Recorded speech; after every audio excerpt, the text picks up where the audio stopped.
Hi guys, welcome back to another Matchbox Garage video. I'm Rob and today I shall be attempting to take this Ford Escort XR3 from shabby to shiny. Now this one is a Majorette, it's not a Matchbox, but it's a super cool car. One of my favourite, I guess, just normal cars, you know, just your run-of-the-mill, your kind of old little hot hatch or family car. And these Ford Escorts, I've actually owned one previously, a Mark IV. This is a Mark III, but yeah, wicked little cars. And this one is a little bit awkward looking. It's got oversized wheels.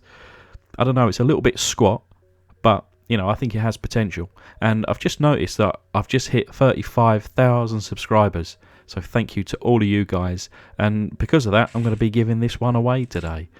So this is the car in question, and you've got the opening kind of hatch here and a funky looking tow hook that'll be coming off today. But yeah, these wheels are actually, well, I don't know, they're obviously very oversized. They're way too big. Do they look silly? I don't know, part of me thinks they look quite cool. But yeah, we're going to be going with a standard set today so that it looks a bit more in scale. But it actually reads on the side here, XR3i.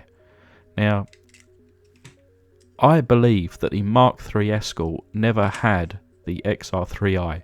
It was only the XR3 with a carburetor engine. And it went until the Mark IV, and that was when it, you know, kind of got the injection, i.e. then the XR3i, and I had a modified version. My Mark IV XR3i had a Fiesta RS turbo engine with Cosworth management, so it was a bit of an animal. But and actually, as you can see on the underside here, it does actually read Ford Escort XR3. But yeah, you can see that there is an I.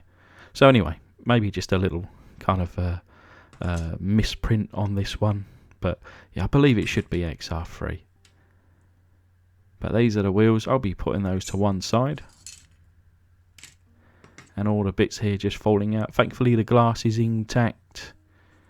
No cracks or gouges. Just needs a clean up and a polish. And there's no glass in this rear hatch. And it's well and truly on there, this hatch, so I won't be taking it off. I'll be painting the car today with it in position. The interior here, strange that there's no rear seats on this one. There should be, and there would be in the standard car, and some funky little things on that back shelf there. You've got a present, an umbrella, and a lady's handbag. But yeah, kind of that rear part will be coming off shortly. And then the steering wheel section here, and you can actually see this is, or at least on the standard Escorts, it had like kind of, I don't know what you would call it, but the steering wheel looked like a Mark III steering wheel. But anyway, the main casting here going into my foot-long hot dog jar, covered with boiling water, and then coming a tablespoon of caustic soda.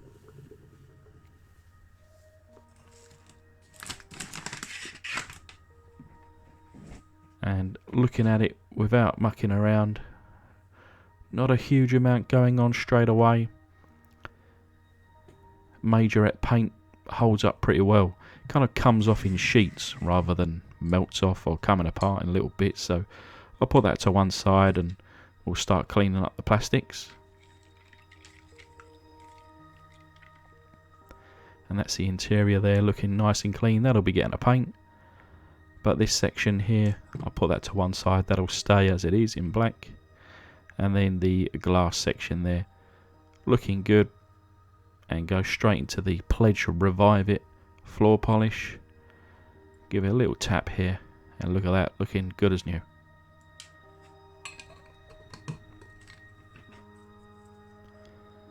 So we can see on both the base and the interior kind of the connecting parts for that tow hook, and just simply cut off and ground down, smoothed out as if it's never there before.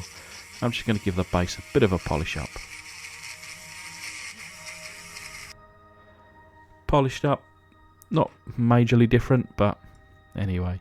We've got the main casting here now out of the caustic soda. And actually this was undercoated. It had a white undercoat and then painted in black. And just one little bit remaining. So this was only a 99% paint removal today. And I'm just going to go over this now with my little rotary tool.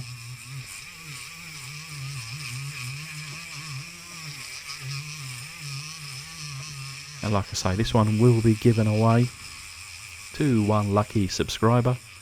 So that's all you need to do. Be subscribed, like the video, comment down below why you want to win this one today.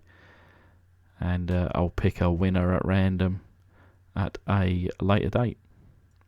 But yeah, quite a funky goings on with the actual kind of metal of this car. I'd say it was pitted, but it wasn't. It was strange. But again, I'm just comparing to Matchbox. You know, Majorette just uses some different kind of metal, perhaps a different makeup, and this is how it looks. But anyway, we got the Tamiya surface primer in grey. I didn't use my white one, which is a fine surface primer. This one's a kind of a standard primer, and I just wanted to use it to try and fill in any imperfection.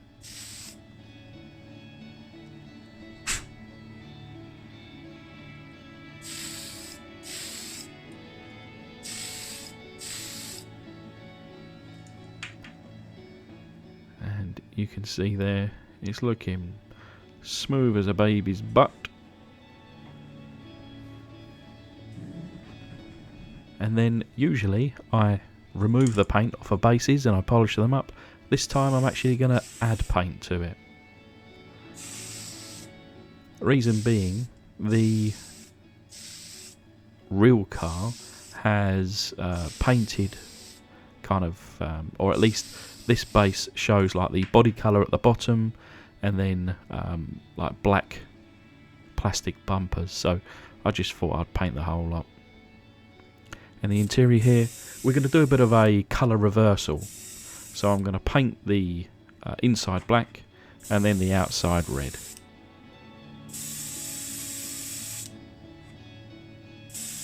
Now the interior here is not kind of black, it's probably a 50-50 white and black mixture, so it's just a nice dark grey. And I've used the Vallejo Premier colours, and it finishes in like a satin. And I could have just brushed this on, but you know, using the airbrush of course gets that much nicer finish. No brush strokes or kind of deep parts or anything like that.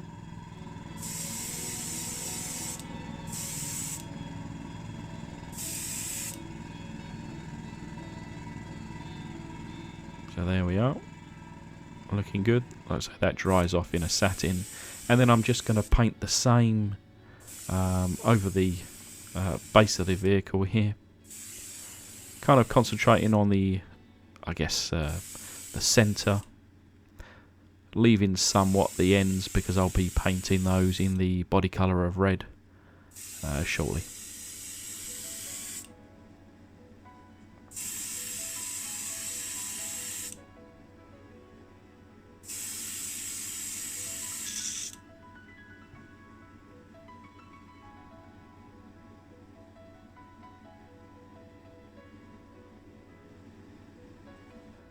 So now that the main casting is dry, I'm going to be hitting it up with this Vallejo Premium Red.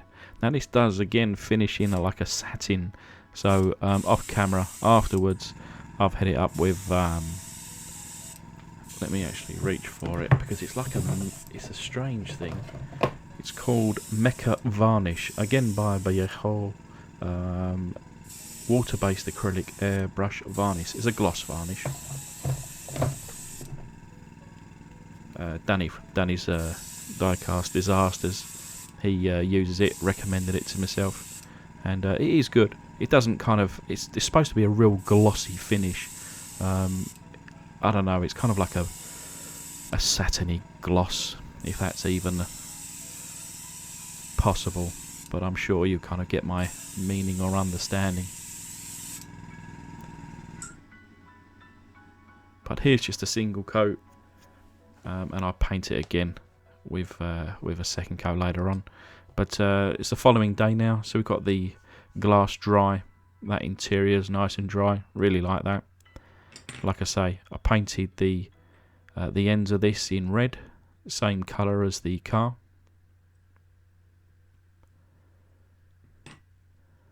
And then the car itself, now that has had a layer of that, because it does really dry in like a satin, so it is shiny, but perhaps not as shiny as if I used a different clear. But I like it as it is, and there's the wheels that we're going to go with. But anyway, here's a little reminder of what she did look like, and this is the result. So now we've had some further details, obviously with the headlights, the indicators. You can see the blue in that Ford badge, and then I've went across the bumper section there and painted that, hand painted with a little brush, which actually looks really good in my opinion, and it kind of breaks up that body colour there. Of course, it's got those wheels, and it could have done with being lowered, but it's not really possible to lower these Majorette cars. Coming around back, a little bit awkward looking. The lights, I've kind of, I guess, made an attempt of where the indicators are and the reverse lights.